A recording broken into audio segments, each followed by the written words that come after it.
Voilà, chers frères et sœurs, bonjour. C'est vraiment une joie de pouvoir communiquer avec vous, même si nous ne pouvons pas nous retrouver, nous sommes toujours ensemble. Je voudrais vous adresser une petite parole aujourd'hui, un exemple, je dirais, de ce grand apôtre qu'était Paul. Nous savons combien cet homme, sauvé vraiment par la puissance de Dieu, combien il y avait dans son cœur un zèle qui brûlait pour annoncer la parole de Dieu, vraiment. Et pendant plusieurs années, il a parcouru des centaines et des centaines de kilomètres, souvent à pied même. Il a été arrêté, jeté en prison, battu, mais rien ne l'arrêtait pour annoncer la parole du salut. Et nous voyons qu'il est arrivé un moment où il a été arrêté. Quand il était à Jérusalem, donc à la fin de son 3e voyage missionnaire, eh bien voilà que les chefs religieux l'ont fait arrêter, jeter en prison, et il y a eu tout un débat qui s'est fait autour de lui, si bien que les choses ont traîné. C'est comme la justice de notre époque aussi. Donc ça a traîné pendant 2 ans. Paul était emprisonné dans la petite ville de Césarée en Palestine. Et il est arrivé un moment où il en avait marre d'être là. Et qu'est-ce qu'il a fait? Eh bien, il a fait valoir sa citoyenneté romaine. À cette époque-là, d'être citoyen romain, ça apportait plusieurs privilèges, mais notamment ça donnait le privilège que on pouvait porter son affaire devant l'empereur directement à Rome. Et c'est ce que l'apôtre Paul a fait. Il a dit au bout de 2 ans, écoutez, moi j'en appelle à l'empereur. Et on lui a dit, bon, on ne peut pas te refuser cela parce que tu es citoyen romain. Donc on l'a mis sur un bateau et vous savez comment, après beaucoup de péripéties, il a pu arriver jusqu'à Rome. Et voilà ce qui est écrit dans Acte 28 au verset 16. Il nous est dit que lorsque nous fûmes arrivés à Rome, on permit à Paul de demeurer en son particulier, c'est-à-dire dans un appartement à lui, avec un soldat qui le gardait. Et un peu plus loin, au verset 30, à la fin du chapitre, il nous est dit que Paul demeura 2 ans entiers dans une maison qu'il avait louée et il recevait tous ceux qui venaient le voir. Voilà, pendant 2 ans, Paul ne pouvait pas sortir, il était gardé là par un soldat, mais il avait la liberté de recevoir, d'écrire, de parler même. Voilà, et je me suis dit, mais comment l'apôtre Paul a utilisé ce temps-là, quoi? C'est intéressant. Alors on sait que pendant qu'il était là, Paul a écrit à 4 églises, non plutôt à 3 églises et à 1 personne. Alors à l'église d'Éphèse, d'abord, c'est la lettre que nous avons, à l'église de Colosse, à l'église de Philippe, et puis enfin à un chrétien de Colosse qui s'appelait Philémon. Oh, il a dû écrire beaucoup d'autres lettres, mais ça, c'est celles qui nous sont restées dans la parole de Dieu.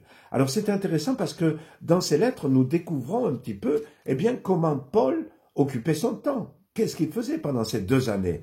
Et il avait un emploi du temps bien rempli. Première chose, il dira aux Colossiens, chapitre 1er, verset 3, « Nous rendons grâce à Dieu, le Père de notre Seigneur Jésus-Christ, et nous ne cessons de prier pour vous. » Waouh! Voilà une vie de prière. Nous ne cessons de prier pour vous. Alors voilà, une occupation de Paul pendant ce temps où il était bloqué dans cette maison, c'était de rendre grâce à Dieu, de le louer, et puis de prier pour les différentes églises et pour beaucoup de chrétiens. Il ne cessait de faire cela. Deuxième chose, nous voyons dans l'épître aux Philippiens, alors que ces chrétiens de la ville de Philippe passent par des difficultés, eh bien, Paul va les encourager. Et notamment, au chapitre 1er, au verset 6, il leur dit « Je suis persuadé que celui qui a commencé en vous cette bonne œuvre la rendra parfaite pour le jour de Jésus-Christ. » Voilà une parole que Paul adresse à ces chrétiens de la ville de Philippe. Voilà, vous avez commencé quelque chose. Vous rencontrez des difficultés, d'accord. Mais dites-vous bien une chose, quand Dieu commence quelque chose, il le mène jusqu'au bout. Et donc, il les encourage dans ce sens. Et il va encourager aussi les chrétiens d'Éphèse et bien d'autres chrétiens, puisque la lettre qui était écrite pour Éphèse devait circuler dans toutes les églises d'Asie. Donc, nous voyons que Paul utilisait aussi toute une partie de son temps à encourager les autres, notamment en leur faisant passer des messages par des gens qui voyageaient, qui se rendaient dans ces endroits-là.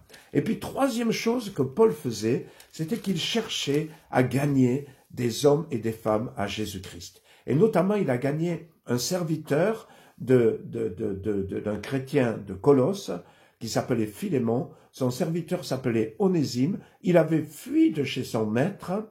Et voilà que, arrivé à Rome, je ne sais par quel moyen, eh bien, il s'est trouvé en contact avec l'apôtre Paul. Et là, l'apôtre Paul, eh bien, lui a annoncé la parole de Dieu et l'a amené à Jésus-Christ. Voilà, c'est pour ça que, au verset 10 de la lettre à Philémon, eh bien, Paul écrit à Philémon pour lui dire « Voilà, je te prie pour mon enfant Onésime que j'ai engendré dans les chaînes, c'est-à-dire comme prisonnier à Rome. » Voilà un bon programme, bien-aimés. Nous qui sommes un petit peu dans ces temps, c'est vrai, peut-être même beaucoup, bloqués, nous ne pouvons pas faire tout ce que nous voulons, nous sommes obligés de travailler différemment, d'agir différemment. En tout cas, il y a 3 choses que nous ne devons pas négliger à l'exemple de l'apôtre Paul, c'est de nous arrêter pour rendre grâce et pour prier pour les autres. C'est une excellente chose. Deuxième chose, nous ne devons pas non plus nous arrêter de nous encourager les uns les autres en nous disant, quelles que soient les circonstances, le plan de Dieu s'accomplira dans chacune de nos vies et dans l'Église aussi. Et puis, troisième chose, eh bien, essayons, par les moyens que nous avons, de gagner des hommes et des femmes à Jésus. Nous avons des téléphones, nous avons des réseaux sociaux, nous avons, même nous pouvons parler en gardant nos distances, bien sûr. Voilà un bon programme. Rendre grâce et prier, fortifier les autres, les encourager et témoigner de Jésus pour gagner des âmes. Que Dieu vous bénisse, bien-aimés.